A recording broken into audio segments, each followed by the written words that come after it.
সোহরাওয়ার্দীতে স্বাধীনতা পরবর্তী সময়ে প্রথম একক সমাবেশ করেছে বাংলাদেশ জামায়াতে ইসলামী। প্রধান অতিথির বক্তব্যের সময় অসুস্থ হয়ে পড়েন আমির ডাক্তার শফিকুর রহমান। সে অবস্থাতেই বসে বসে বক্তব্য শেষ করেন তিনি। বলেন, এবার লড়াই হবে দুর্নীতির বিরুদ্ধে।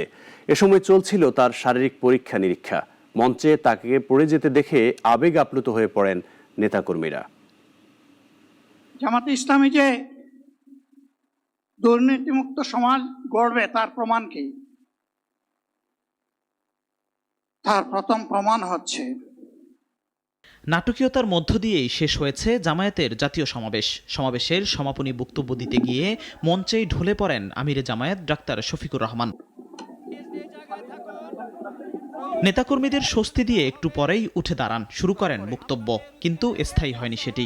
আবারও ঢলে পড়েন তিনি। শঙ্কা ছড়িয়ে পড়ে সবার মাঝে। আবেগ আপ্লুত হয়ে পড়েন নেতাকর্মীরা।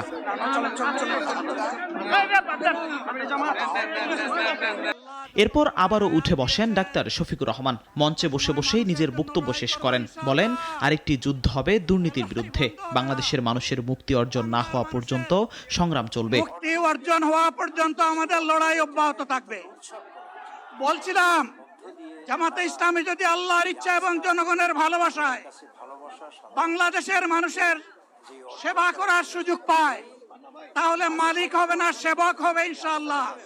এর আগে দুপুর 2টায় পবিত্র কোরআন তেলাওয়াতের পর শুরু হয় মূল পর্ব। সাম্প্রতিক রাজনৈতিক অস্থিরতা, সংখ্যানুপাতিক নির্বাচন সহ নানা দাবিতে সমাবেশে সংহতি প্রকাশ করেন রাজনৈতিক দলের নেতারা।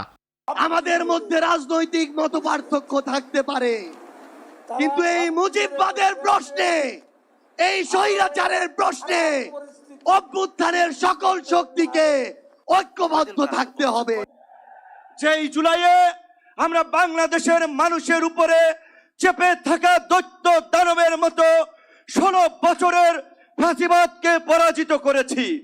এই বাংলাদেশের মানুষের উপরে আওয়ামী লীগ এবং তার দোসরেরা যে গণহত্যা এবং মানবতা বিরোধী অপরাধ সংগঠিত করেছে, সেটাকে যদি বিচারের আওতায় না নিয়ে আসা হয়, 24-এর শহীদদের সঙ্গে বেঈমানি করা হবে।